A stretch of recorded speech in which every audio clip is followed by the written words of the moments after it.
Hello दोस्तों, स्वागत है आप सभी का DMR स्टडी पॉइंट पर। मैं हूं दिलीप सुमन और हमारी जो सीरीज़ चल रही है जिसमें हम वर्ग 3 के लिए बाल विकास और शिक्षा शास्त्र के 300 प्लस MCQs करने वाले हैं, तो उसी का ये 5वां वीडियो है। ठीक है, तो अगर आपने इससे पहले के वीडियो नहीं देखे हैं तो आप प्लेलिस्ट में जा करके देख सकते हैं। दोस्तों, अगर आपने चैनल को अभी तक सब्सक्राइब नहीं किया तो प्लीज़ सब्सक्राइब ज़रूर कर लें, जिससे आगे भी आपको इसी प्रकार के यूज़फुल वीडियो मिलते रहेंगे। ठीक है, तो चलिए फिर स्टार्ट करते हैं। तो देखिए, प्रश्न है जीवन के किस काल को तूफान तथा संघर्ष की अवस्था कहा जाता है। ठीक है, इम्पोर्टेंट प्रश्न है, कई बार परीक्षाओं में पूछा भी जा चुका है, तो इसको आप बिल्कुल याद रखिएगा। ऑप्शन देखिए, शैशव अवस्था को, ऑप्शन बी है किशोर अवस्था को, ऑप्शन सी है बाल अवस्था को, या फिर प्रौढ़ अवस्था को। तो इसका ऑप्शन नंबर बी सही हो जाएगा दोस्तों, यानी कि किशोर अवस्था को तूफान और संघर्ष की अवस्था कहा जाता है, ध्यान रखिएगा। प्रश्न 178 है, मनोवैज्ञानिकों के अनुसार चरित्र है, ऑप्शन है व्यक्तित्व, नैतिकता, स्वभाव, या फिर ये सभी। 178 का ऑप्शन नंबर डी सही हो जाएगा दोस्तों, यानी कि ये सभी। ठीक है, अगला प्रश्न है, बालक के विकास की अवस्थाओं का सही क्रम है। ठीक है, तो बालक के विकास की अवस्थाओं का सही क्रम है ऑप्शन नंबर बी। तो इसमें देखिए, पहला है शैशव अवस्था, शैशव अवस्था के बाद बाल अवस्था, फिर किशोर अवस्था, और उसके बाद होती है प्रौढ़ अवस्था। तो इसका सही आंसर हो जाएगा ऑप्शन नंबर बी। ठीक है, ध्यान रखिएगा। चलिए, अगला प्रश्न है, जीवन की किस अवस्था को सुखद, वर्षा तथा प्रकाश की अवस्था कहा जाता है। ऑप्शन है बाल अवस्था को, शैशव अवस्था को, किशोर अवस्था को, या फिर इन सभी को।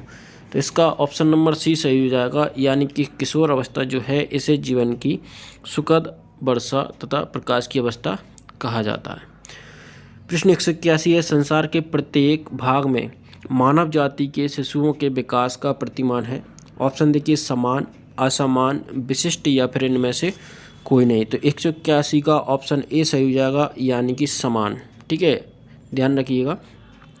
182 है, उत्तम चरित्र का लक्षण है। ऑप्शन देखिए, आत्मनियंत्रण, विश्वसनीयता, अंतःकरण की शुद्धता, या फिर ये सभी। 182 का ऑप्शन डी सही हो जाएगा, यानी कि ये सभी। तो उत्तम चरित्र के लक्षण क्या है? आत्मनियंत्रण है, विश्वसनीयता है, और अंतःकरण की शुद्धता है। ठीक, अगला है, किशोर अवस्था में किस प्रकार का निर्देशन उपयोगी रहता है। ऑप्शन देखिए, व्यवसायिक, शैक्षिक, व्यक्तिक, या फिर इन सभी प्रकार का। 183 का ऑप्शन नंबर डी सही हो जाएगा, इन सभी प्रकार का, यानी कि व्यवसायिक, शैक्षिक और व्यक्तिक। ठीक है, तो किशोर अवस्था में इन सभी का निर्देशन उपयोगी रहता है। 184 देखिए, किशोर अवस्था बड़े संघर्ष, तनाव, तूफान तथा विरोध की अवस्था है। यह कथन है, बहुत महत्वपूर्ण प्रश्न है दोस्तों, बिल्कुल इसको ध्यान रखिएगा। तो ऑप्शन देखिए, स्टैनले हॉल, E.A. किर्कपैट्रिक, जरसील्ड, या स्ट्रेंग। तो 184 का ऑप्शन ए सही हो जाएगा। तो यह कथन है स्टैनले हॉल का। तो किशोर अवस्था बड़े संघर्ष, तनाव, तूफान तथा विरोध की अवस्था है, यह कहा था किसने? स्टैनले हॉल ने, ध्यान रखना है आपको। 185 है, प्रारंभिक स्तर की शिक्षा में महत्व देना चाहिए। तो किसको देना चाहिए? समन्वय को, आर्थिक पक्ष को, शैक्षिक पक्ष को, या फिर इन सभी को। तो 185 का ऑप्शन ए सही हो जाएगा दोस्तों, यानी कि समन्वय को। ठीक है, 186 है, अच्छे चरित्र निर्माण करने वाला कारक नहीं है। ऑप्शन है मूल प्रवृत्तियाँ, संवेग, आदतें, या फिर भय। तो 186 का ऑप्शन डी सही हो जाएगा दोस्तों, यानी कि भय। तो भय जो है अच्छे चरित्र निर्माण करने वाला कारक नहीं है। चलिए, अगला प्रश्न देखते हैं, प्राथमिक स्तर की शिक्षा देने वाले होनी चाहिए। सैद्धांतिक तत्वों पर जोर देने वाली, छात्र सक्रियता पर आधारित, भाषणों पर जोर देने वाली, या फिर पाठ्य पुस्तक पर आधारित। तो 187 का ऑप्शन नंबर बी सही हो जाएगा, यानी कि छात्र सक्रियता पर आधारित होनी चाहिए। ठीक है, प्रश्न 188 है, बाल्यावस्था को जीवन का अनोखा काल बताया है। इम्पोर्टेंट प्रश्न है, कोल व ब्रूज ने, क्रो व क्रो ने, स्किनर ने, या फिर कुप्पू स्वामी ने। 188 का ऑप्शन नंबर ए सही हो जाएगा, कोल व ब्रूज ने बाल्यावस्था को जीवन का अनोखा काल कहा है। ठीक है, चलिए अगला है दोहराने की प्रवृत्ति होती है, तो किस अवस्था में दोहराने की प्रवृत्ति होती है? बाल अवस्था में, शैशव अवस्था में, किशोर अवस्था में या फिर प्रौढ़ावस्था में? 189 का ऑप्शन नंबर बी सही हो जाएगा, यानी कि शैशव अवस्था में दोहराने की प्रवृत्ति होती है। दोस्तों अगर आपको वीडियो अच्छा लग रहा है तो इसको लाइक करें, शेयर ज़रूर करते चलें, साथ ही कमेंट करके बताएं कि आपको और किस प्रकार के वीडियो चाहिए, ठीक है, किस सब्जेक्ट पर हम आपके लिए वीडियो बनाएं। अगला है शैशव अवस्था के लिए उत्तम शिक्षण विधि है। ऑप्शन है मॉन्टेसरी, खेल विधि, किंडरगार्टन, ये सभी। 190 का ऑप्शन नंबर डी सही हो जाएगा, यानी कि ये सभी। तो ये सभी विधि शैशव अवस्था के लिए उत्तम शिक्षण विधि हैं। अगला है बालकों को दी जाने वाली शिक्षा में होना चाहिए। ऑप्शन देखिए, नैतिक विकास की क्षमता, मूल प्रवृत्तियों का शोधन, अमूर्त स्थायी भावों का निर्माण या फिर उपरोक्त सभी। 191 का ऑप्शन नंबर डी सही हो जाएगा, यानी कि उपरोक्त सभी, ठीक है। 192 है किशोर अवस्था की प्रमुख समस्या है। ऑप्शन देखिए, वजन बढ़ाने की, शिक्षा की, समायोजन की या फिर अच्छे परीक्षा परिणाम की। 192 जो है इसका सही आंसर हो जाएगा ऑप्शन नंबर सी, यानी कि समायोजन जो है किशोर अवस्था की प्रमुख समस्या है। 193 है बाल विकास निर्भर करता है वंशानुक्रम पर, वातावरण पर, ए व बी दोनों पर या फिर परिवार पर।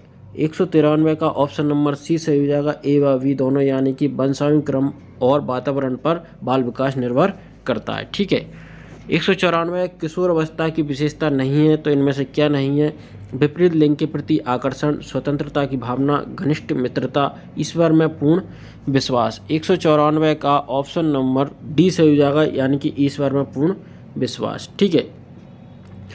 अगला है प्राथमिक स्तर की शिक्षा होनी चाहिए, मूर्त होनी चाहिए, जीवन से संबंधित होनी चाहिए, रोचक होनी चाहिए या फिर इन सभी प्रकार की होनी चाहिए। 195 का ऑप्शन डी है, तो इसका सही हो जाएगा ऑप्शन नंबर डी, यानी कि इन सभी प्रकार की प्राथमिक स्तर की शिक्षा होनी चाहिए।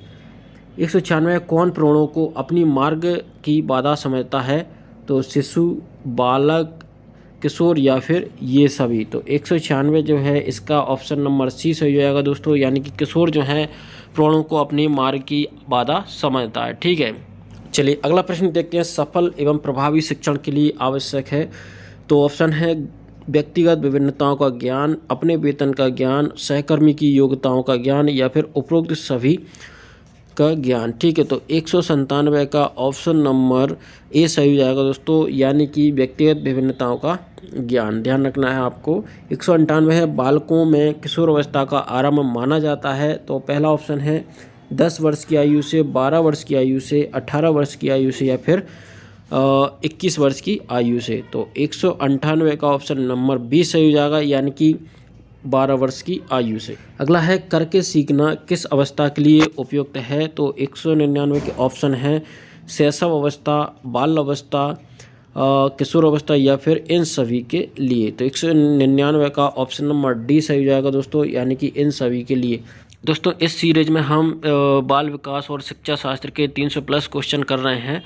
तो इससे पहले की वीडियो अगर आपने नहीं देखे हैं तो प्लेलिस्ट में जा करके देख सकते हैं, और आगे की वीडियो देखने के लिए आप चैनल को सब्सक्राइब जरूर कर लें, ठीक है। तो देखिए अगला प्रश्न है, छात्रों को अभिप्रेरणा प्रदान करने हेतु उत्तम उपाय है। तो पहला देखिए नवाचारों का प्रयोग, ऑप्शन बी है अच्छा भाषण देना, ऑप्शन सी है अभिभावकों से शिकायत करना और ऑप्शन डी है उपरोक्त सभी। तो 200 का ऑप्शन नंबर ए सही हो जाएगा दोस्तों, यानी कि नवाचारों का प्रयोग, ठीक है।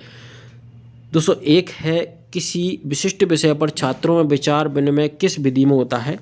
ऑप्शन है वाद विवाद, वर्कशॉप, विचार गोष्ठी या फिर डाल्टन विधि। तो इसका सही आंसर हो जाएगा ऑप्शन नंबर सी, यानी कि विचार गोष्ठी विधि। 202 है अवधान विचार की किसी वस्तु को मस्तिष्क के सामने स्पष्ट रूप से उपस्थित करने की प्रक्रिया है। तो यह कथन किसका है? डम्बेल का है, रॉस का है, वैलेंटाइन का है या फिर स्किनर का है। 202 का ऑप्शन नंबर बी सही हो जाएगा दोस्तों, यानी कि रॉस, ठीक है। 203 है अधिगम प्रयास एवं भूल का सिद्धांत किसने प्रतिपादित किया था? इम्पोर्टेंट प्रश्न है, महत्वपूर्ण प्रश्न है। तो ऑप्शन देखिए थॉर्नडाइक, पावलोव, किलपैट्रिक या फिर हॉल। तो इसका सही आंसर हो जाएगा ऑप्शन नंबर ए, यानी कि थॉर्नडाइक, ठीक है। अगला है प्रेरणा होती है, ऑप्शन है सकारात्मक, नकारात्मक, उक्त दोनों या फिर कोई नहीं। तो 204 का ऑप्शन सी सही हो जाएगा दोस्तों, यानी कि उक्त दोनों।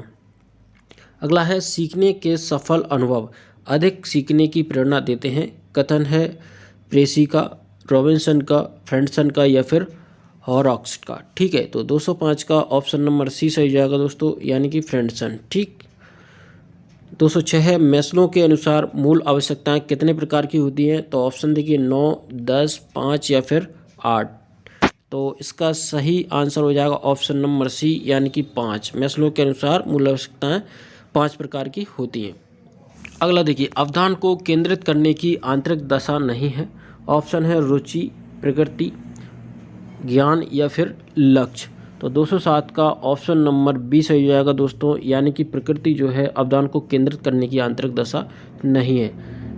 अगला है निम्न में प्रेरणा का स्रोत नहीं है। चालक, प्रेरक, उद्दीपन, उक्त सभी। 208 का ऑप्शन नंबर डी सही हो जाएगा दोस्तों, यानी कि उक्त सभी। तो प्रेरणा का स्रोत नहीं है, चालक नहीं है, प्रेरक नहीं है या फिर उद्दीपन। ठीक है।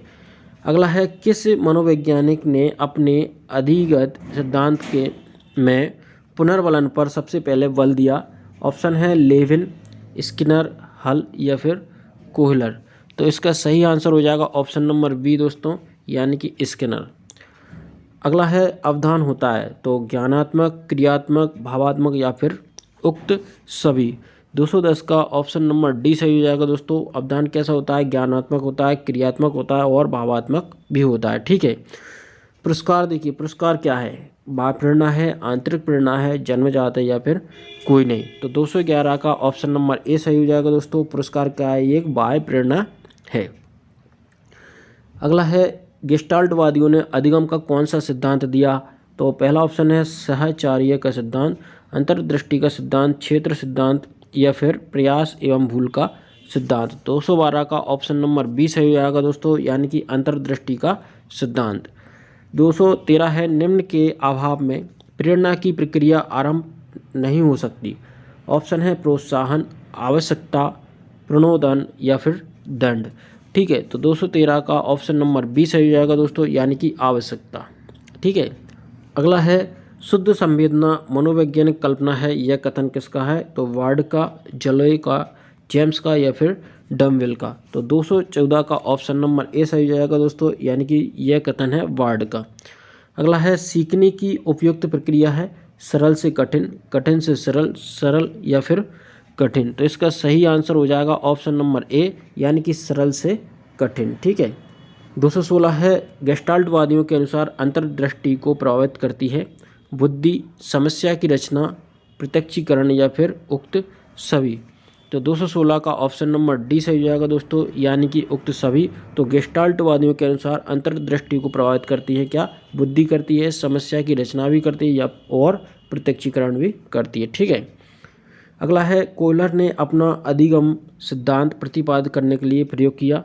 तो इन्होंने क्या प्रयोग किया था, अल्बर्ट नामक बंदर पर, अल्बर्ट नामक चिंपैंजी पर, सुल्तान नामक बंदर पर या फिर सुल्ताना नामक चिंपैंजी पर। ठीक है। तो इम्पोर्टेंट प्रश्न है, तो इसका सही आंसर हो जाएगा ऑप्शन नंबर डी। तो कोहलर ने सुल्ताना नामक चिंपैंजी पर सिद्धांत प्रतिपादित करने के लिए प्रयोग किया था। ठीक है दोस्तों, अगर आपको वीडियो पसंद आया तो इसको लाइक करें, शेयर करें, साथ ही चैनल को सब्सक्राइब कर लें, जिससे आगे भी आपको इसी प्रकार के यूजफुल वीडियो मिलते रहें।